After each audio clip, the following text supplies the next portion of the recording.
Welcome to the channel. Let's build this beautiful white oak vanity. This is a 30-inch floating vanity. The sides are 22 by 22. The cabinet is built with a combination of solid white oak and rift cut white oak veneered plywoods.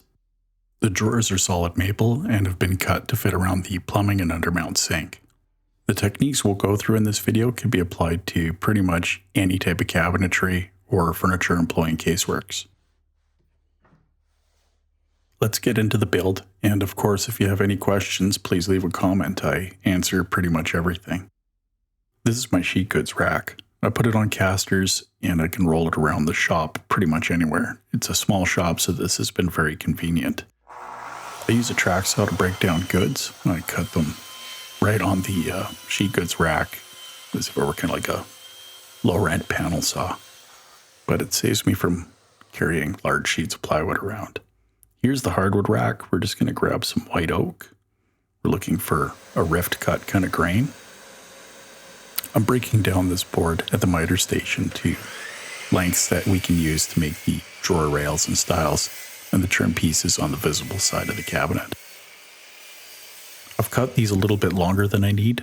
We're going to machine this wood and we will cut it down to its final size on the table saw.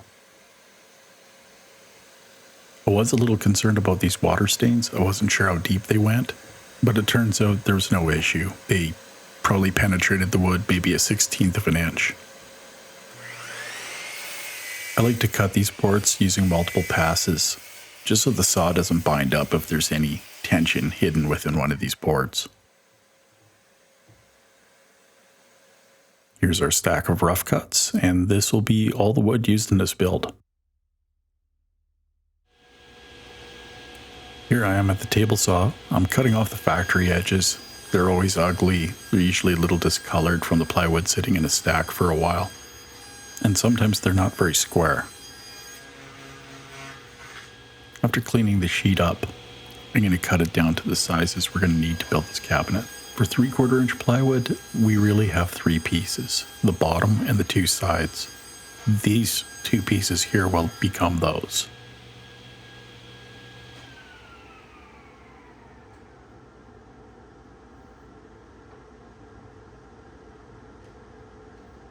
Now that we're working with edges we've put on the plywood, we'll cut these down to the dimensions we need.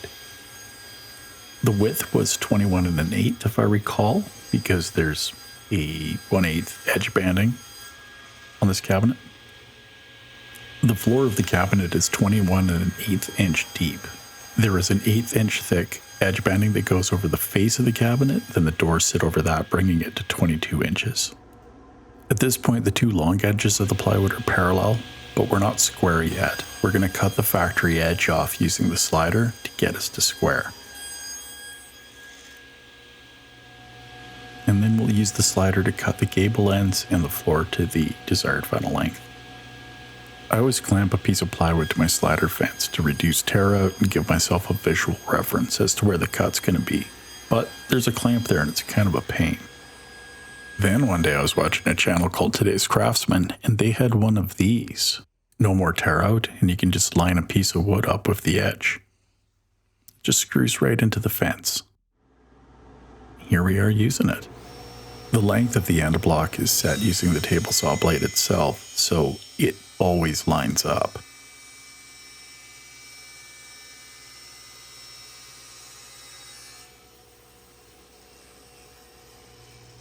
This small stack of 3/4 inch plywood is all the wood we need to build the cabinet carcass. This is a floating vanity, so its only support is from the wall, and it's going to have a thick quartz slab on the top, so it must be strong. To make this box extra strong, we're going to use dados and tenons. The plywood is 3/4 of an inch thick, so we want our dados and our tenons to be 3/8 of an inch. To make life easy, I'm using a dado stack designed for box joints, and it will cut either 1/4 inch or 3/8 inch dados.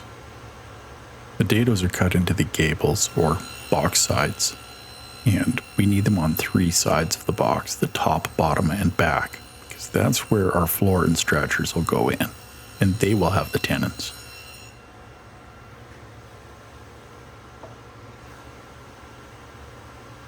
And here's what those gables look like with the dados cut into them.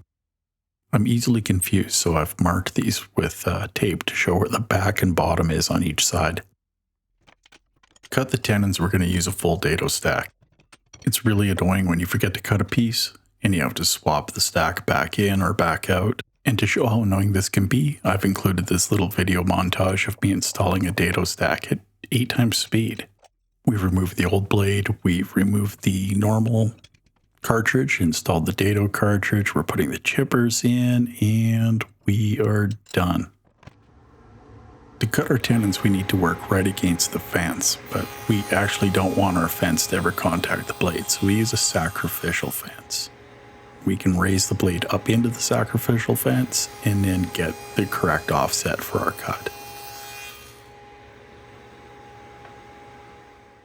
The floating vanity is held to the wall using a French cleat, so I'm using this little client angle finder to set the blade to exactly 45 degrees. It's likely overkill, but I always have this tool beside the saw so I can set these angles anyways.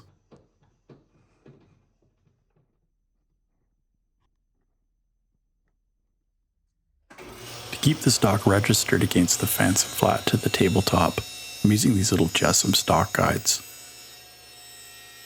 I should point out that they're little spring-loaded wheels, and they're canted slightly to guide the wood towards the fence, and the wheels actually only go in one direction to stop kickback.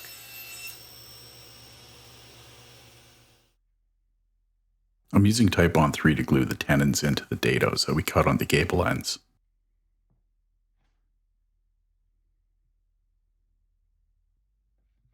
This is a really easy glue up. You just add copious amounts of glue and make sure the parts are lined up. Everything clicks together.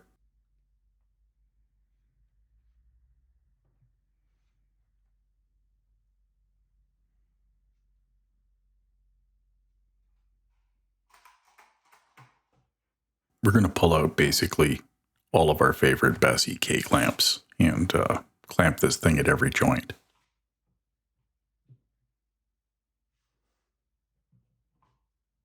There's a saying that you can't have enough clamps, and unfortunately it's true. When I started out, I didn't realize how much money I'd have invested in clamps.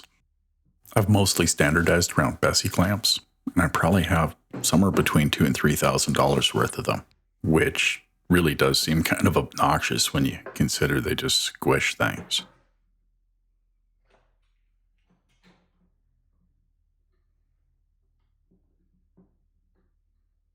And here it is all clamped up while the glue dries.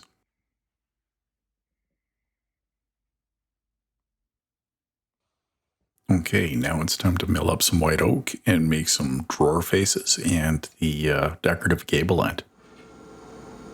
This is kiln-dried white oak, and it's about 1.5 inches thick, and here I'm just trying to find the side that's the flattest because that'll make it easier to joint. I'm going to resaw this piece of white oak, so I'm just joining one side flat so it'll sit nicely against the bandsaw fence. We're going to cut off a 1/4 inch board.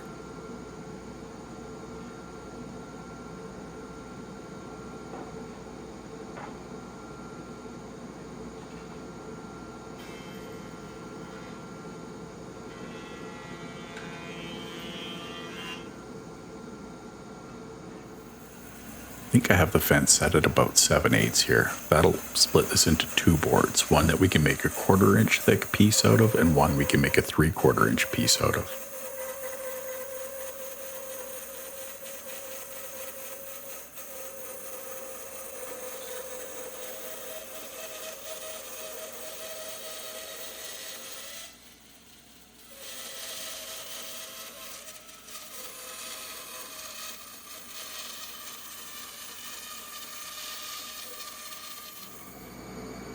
After resawing, we're going to run all this through the planer and get everything to its final thickness.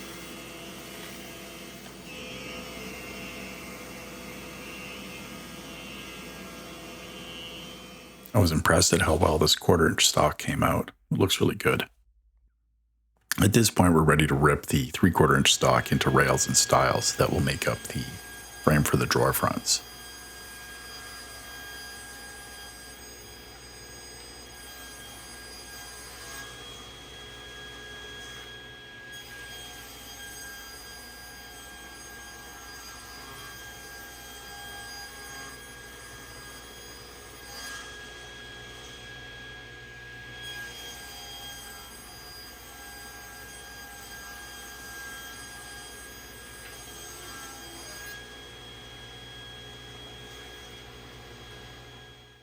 While I was at the saw, I took some scrap material and cut these 1/8 inch thick strips. These will become solid edge banding around the cabinet.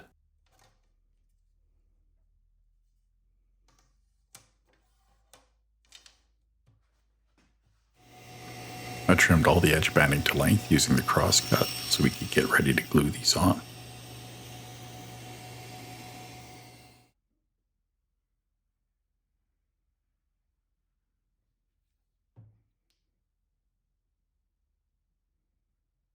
I'm using my glue spreader here to get a nice even coat of glue on these. Then I'm going to center them up and use the pin nailer, a 23 gauge pin nailer, to pin these on.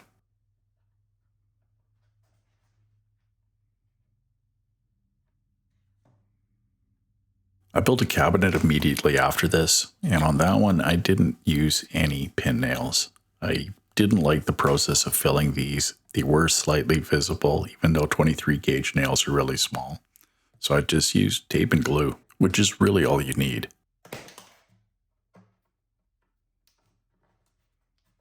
Painter's tape does a really good job of edge clamping.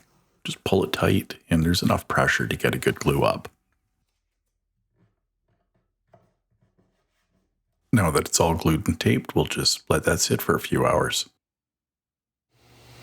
Here we're trimming down some of that 1/4 inch stock. This vanity can be viewed from one side, so we need a pretty gable end. The gable end will have that shaker, rails, and stiles look, but we're going to do that with an applied molding.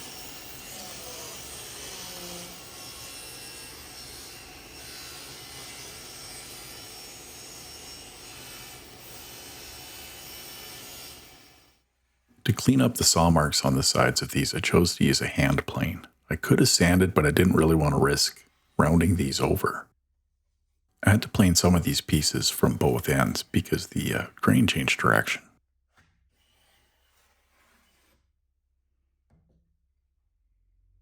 Here I'm just gluing on our applied rails and stiles as I make them. These moldings kind of dress up what would otherwise be a simple white oak end. Not that there's anything wrong with a simple white oak end. It's now time to cut the drawer fronts. We need to cut a 1/4 inch groove in the rails and stiles.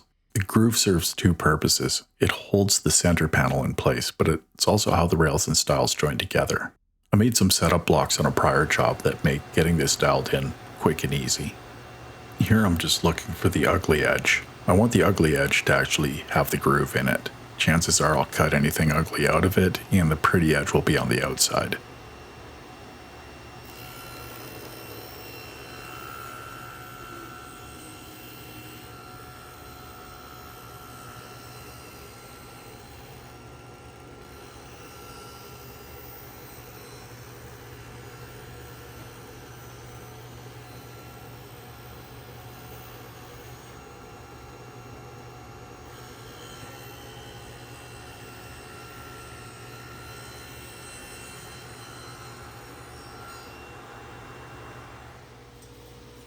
After cutting the dado, the next thing we do is cut them to length.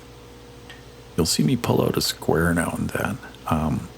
The fence is slippery, and sometimes when you're pushing it through the blade, it'll actually slip, and you'll get an unsquare cut. I solved this problem a few weeks later by gluing a thin strip of sandpaper along the bottom of the fence. After that, nothing slips.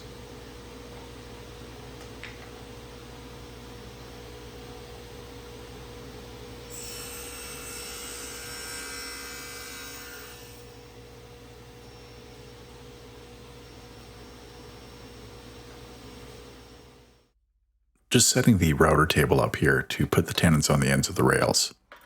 The bit is a white side bit. It's part of a cope and stick setup. I only use the tenoning end because I found that I got a far better dado using the dado blade in the table saw. I'm adding this sacrificial board to the crosscut fence. After it's first passed through the router bit, it'll have the same profile cut into it as the tenon. It will act as a backstop when we're profiling the ends of the rails, and that will greatly reduce tear out. The fence and the bearing on the router bit have to be completely coplanar. I use that little steel edge to get everything lined up.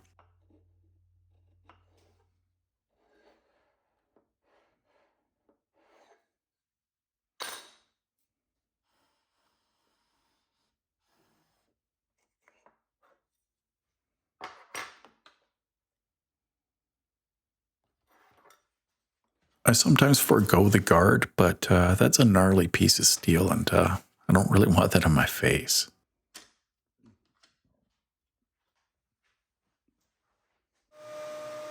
This is what it looks like to cut the tenons.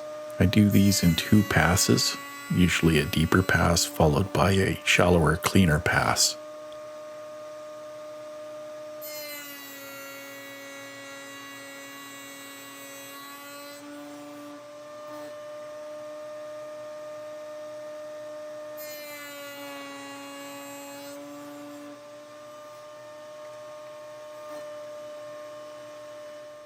And there you go, after a little bit of jointing, planing, ripping, dadoing, mortising, you have a shaker frame.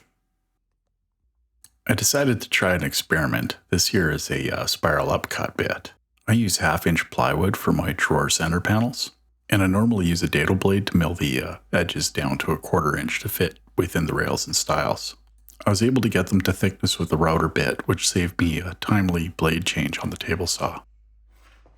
And yes, you can in fact plane plywood. I'm using a shoulder plane here just to shave off a very tiny amount so it fits snug. Out of all my planes, I think this little shoulder plane might be my favorite. Here's the drawer front and clamps. It's all glued up. Only the rails and stiles are glued together. The center panel floats. The oak for the rails and stiles was actually a slightly different color than the oak veneer plywood in the middle. So I used a wood conditioner on it, and that kind of matched them up.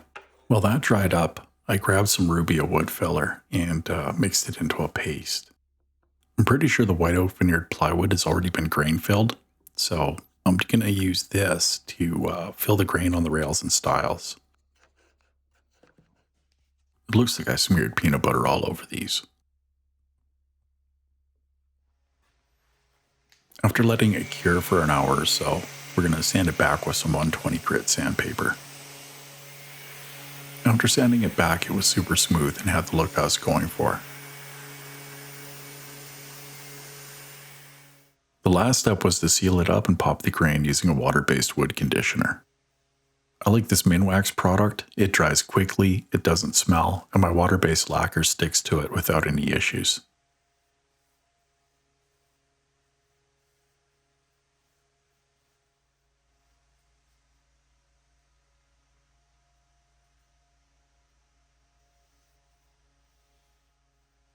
After I've saturated the surface, I grab a lint-free shop cloth and wipe off any excess product.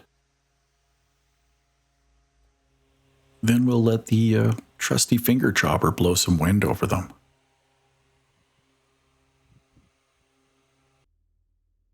Just look at that guy. He's happy. Blum Cabinet Hardware makes cabinet makers happy. So far, the entire cabinet has been made using imperial measurements. But for the drawers, I actually flipped to metric because that's what the Blum hardware uses, and it's a lot easier if you do it this way. There are cheat sheets and rules of thumb that'll give you the imperial measurements, but the millimeters always work. The cabinet boxes are made with 5/8 maple.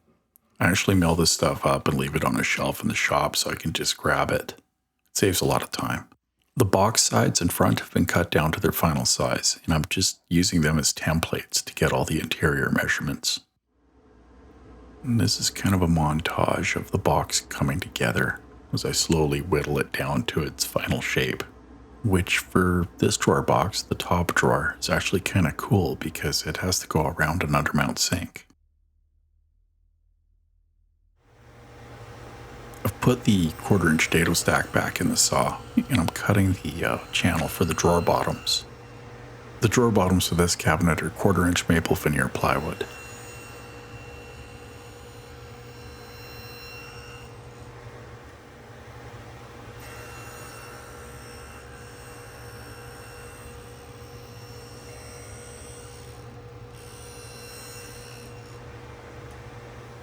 And after a number of trips through the saw, we have a dado that goes around the entire inside of the drawer box. And an hour later, here they are assembled with their plywood bottoms. They've been glued and screwed, and they'll look great with their drawer fronts installed. It's time to put a finish on these parts. We're going to be using Lorcam Aqua TS. It's a 35 sheen, so that's basically a satin. I've warmed the product so I can get away with using a 1.5 spray cap. We're going to spray with a Fuji Q5 HVLP spray system. It's important to verify your flow and fan shape before you get to applying product on your product. I don't have a fancy spray setup, but this works surprisingly well. I use that Lazy Susan to turn things while I spray them. And I have some box fans with furnace filters on them that suck up all the overspray.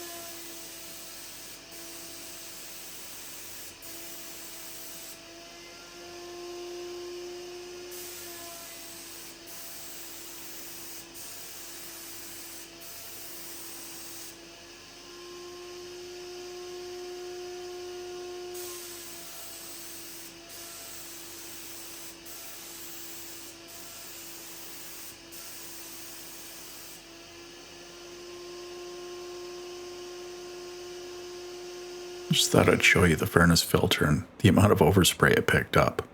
And this is what our finish looks like after it's cured for a while. We're getting close to the end. Now we just have to install these Blum drawer slides and click the drawers in, and that's kind of it. When I install these, I use spacers. That way I can get the left and right side exactly the same height. I also pre-drill the holes with a self-centering bit, but I screw the screws in by hand because you can't over-torque them. And the screwdriver lets you feel when you're right at that point. And it really doesn't add much time to the process. This is a Blum drilling jig for Undermount Drawers. It isn't necessary, but it does get the holes in the right place, and it also locates the pinhole on the back of the drawer slides. Then you just have to screw the clips in, and the pre-drilled holes help the maple not split. At this point, all that's left is to test fit these drawers, screw the drawer faces to them, and install the hardware. After you get the hang of them, these Blum Undermount drawer slides are excellent, and everybody wants the soft close feature. Maybe the best thing about undermounts is you can't see the hardware, and nothing can fall into the rails. Okay, so this is what it looks like finished. If you enjoyed this video, please like and subscribe. I think the next video is going to be a little bit different. I think we're going to be making doors.